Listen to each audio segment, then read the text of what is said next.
top 5 list of the most disappointing super teams. All right, that's what this list is about. You can catch our other top 5s on our YouTube page. We got some interesting stuff on there.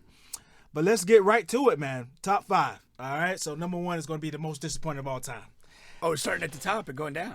I'm starting at number 5. Oh, okay. Doing the traditional route. Casey Kasem style. And I'm going with the 03-04 Lakers, man, with my number 5 most disappointing super team. Now, I like That that. was what Kobe is? That was Kobe, but they added Karl Malone and Gary Karl Payton. Malone, Gary Payton. Yes, And then they ended yes. up losing to the Pistons Yes. But Now, was that they lost in the finals? in the final. In the So is that finals. really a disappointment? that's why they come in so high at number fifth. 5.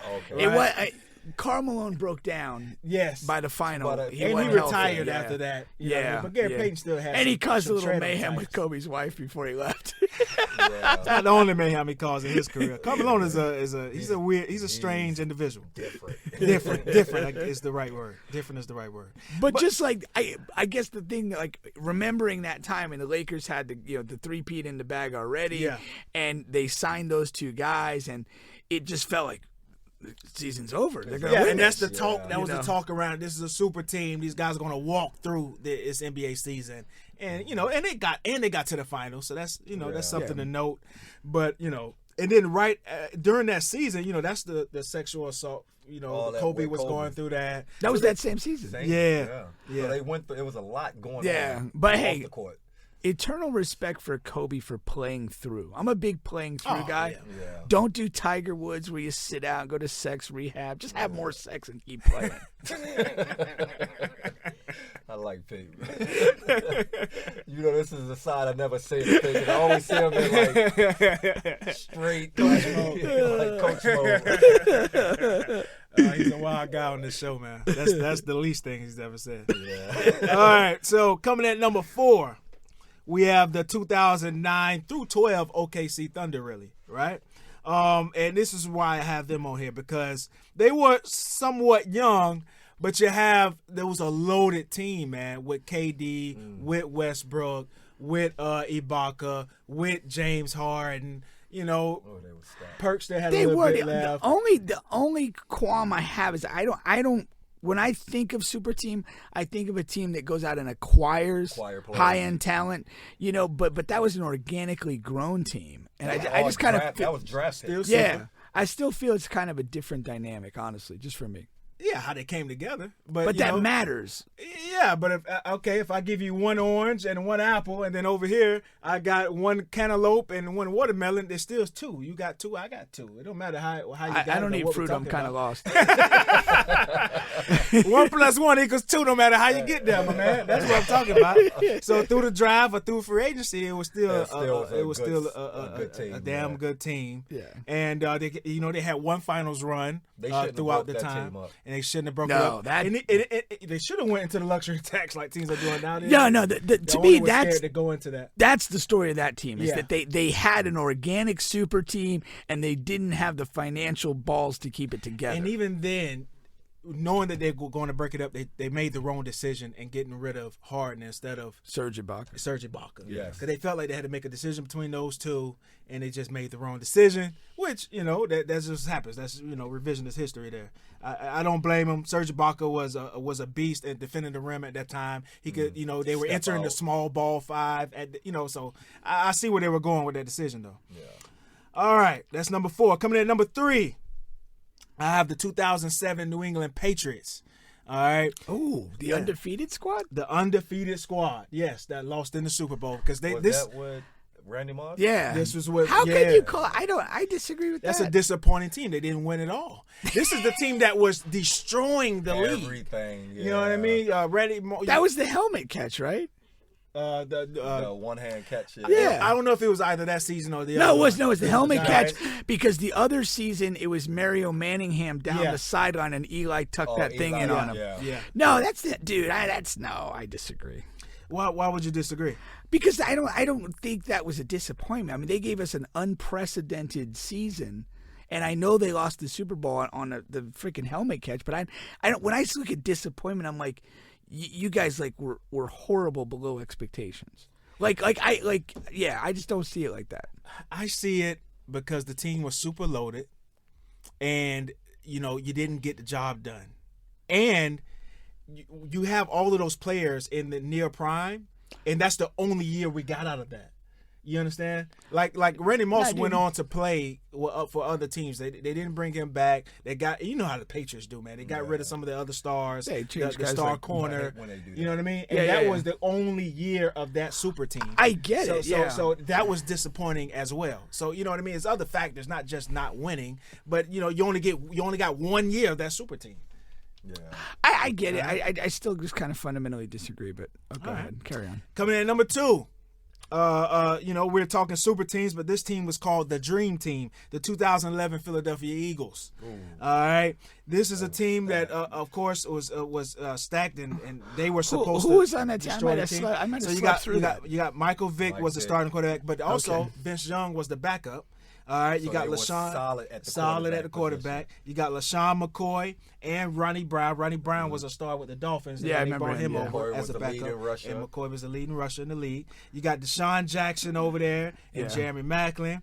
All right, you got Asante Samuel, Nnamdi Asamoah, who for some who don't. Oh, remember, that was the year they supposed to- signed him. Yeah. He alone was a disaster. Yeah, he kind of My fell off. God, He fell fell off. He leapt off the freaking Niagara Falls for Because they crying were out loud. saying him or Revis, best corner in the league. Him or Revis. That, and then he went there, and then he kind of died. All right, maybe literally, I don't know. Didn't he marry had somebody from Hollywood though? Yes, He did. cashed in He some did. high He did. quality He did. tang. He did. A Maybe shout that's out what to brought him. him down. Could have been. Yeah. Was it a Kardashian? I wouldn't doubt it. They had a league record 10 players with 25 Pro Bowl appearances. All right. Yeah, that To was, this day, it's still they a had a league nice record. team. That I year. totally forgot about that too. Yeah, That's and right. they flamed out. Spectacularly. Yes. So that's my number So 2. are you a Philadelphia Eagle fan also? No. Chiefs, no. the Chiefs. Kansas City The Chiefs. Okay. Yeah. When I was young, I followed players. So Priest Holmes, Allen Iverson, Barry Bonds. Okay. So that's why those are my 3 teams. Priest Holmes. Boy, Priest I ain't heard Holmes. That, Oh, that was my wow. guy. That was my guy, man. I did a double take the first time he told me that's why he's a Yeah. Chief. I'm Priest Holmes. Like, okay. Yeah, that was my He's a It's good sports. back, but he wasn't. I don't know. He just wasn't one of those guys that inspired fantasy. Coming in at number 1, the 2022 Brooklyn Nets, man. The most They're definitely disappointing number 1. super team of all time. All right, the one omission I would make would be the Laker team with with Dwight and Steve Nash. No. With Kobe. That team there was aspirations Nash was and somewhat, but Nash, Nash was hurt. Nash was hurt and done. Remember? and so was Dwight, but like Both of them. but I measure it by what was the expectation when they signed those guys, and you still had Kobe. You're like, this is going to be a fantastic team. It's They're going to gonna be in be- the they're mix, gonna be good, and they but were bums, But not that But they were you- going to like. But dominate. you're throwing teams that like were All undefeated until the Super Bowl in this. Yeah, they were supposed to dominate and win it all. Yeah, no. I didn't think nobody thought of that of Kobe, Nash, and Dwight. Well, that year I didn't Half think of so LA because didn't they even want both Dwight. was- Yeah, they both was hurt. I Half know. of LA didn't even want Dwight there. You know what I mean? But Nash was a welcome. Yeah, of course. You know Nash. 2 MVPs, but half of LA didn't like Nash prior to him coming because they felt like he stole the He MVP. stole the 2 You know what I MVPs. mean? I get it, One but of them at least. yeah, I just feel like when they assembled that team, it was with great aspirations, and they sucked. That's why I think it fits better into your top 5 dream teams We'll that stick fail. him in an honorable mention. That's fair. I think that's fair. Do you gotta, imagine, do you have a team that jumps out to mind that we haven't discussed? Well, those Brooklyn Nets, and then I would say the team that the Lakers had this year. You know. Oh, with the Russ. The and names, yeah, the names, and for sure. teams and stuff Yeah, like yeah, that. yeah, Melo, yeah. Westbrook, Yeah, I would LeBron, just AD. say the Nets. I Yeah. thought that they would do more. Oh, for A sure, lot for a more. lot sure. more, man. Yeah. A lot more. And you know what? What's funny is what's different about this situation is I feel like every player sort of screwed them to a extreme degree. And all The Brooklyn equally. we're talking about? Yeah, because James Harden in a fact that they gave up so much to get him, right? So that's hurting them now to where they gave away all of their picks just All for of James their Harden. picks. And You know what I mean? left anyway. And he left anyway, and so they didn't get anything back. You know what I mean? Well, what they got back for James is Ben, who came over was healthy but not mentally, and then sat out, right?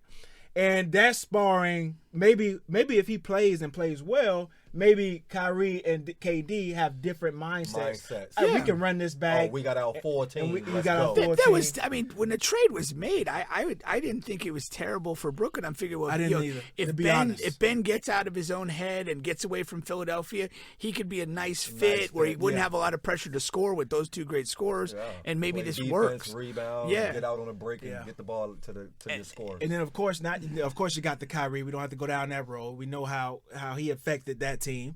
And then KD now with this trade request puts them in an awful position because Kyrie just re-signed, and then a week later, or maybe not even a week later, KD comes with a trade request, and that kind of that puts the team in a bad spot because they had already added Royce O'Neal. I want to say like the same day that the KD news came out. Mm-hmm. Yeah. And then now they have the guy from Indiana Pacers, the forward, TJ Warren. Yeah. So they kind of got a team to where if they did, if KD just changed his mind tomorrow, they'll be okay. They'll be more than okay. More Yeah, than you know what I'm and saying? I mean, in a couple. So do we tank? Do we tank and get picks for these guys? Do we try to get star players back? They're just in a bad spot. Well, I mean, they still have the leverage, and that was like Brian Windhorst. A couple people were talking today. Like they don't have to trade these guys. They could hold their feet to the fire and say, "You're going to sit out a whole year because we're not going to trade you, or you're going to play. You're both here together. We're not going to trade either one of you. We don't have a terrible roster. If Ben shows a pulse, it's really kind of an interesting roster. But what they're reportedly asking for KD is not a tank package. No, they want an right. active all-star, Right. and they And want the a picks. slew of picks. Yeah. And so they're not looking to necessarily tank. Exactly. And I do think, in a weird way, Ben is still an interesting wild card because if they move both of those guys, they're going to get some players and some assets, and you still have Ben, who, again, we don't know the current status of him, All-star. but he's an all-star player. And so, if you get an all-star for KD and some picks, you have an all-star in Ben, and you get something solid for Kyrie, you're not tanking. You're not necessarily contending, but you're in that funky, realm of like,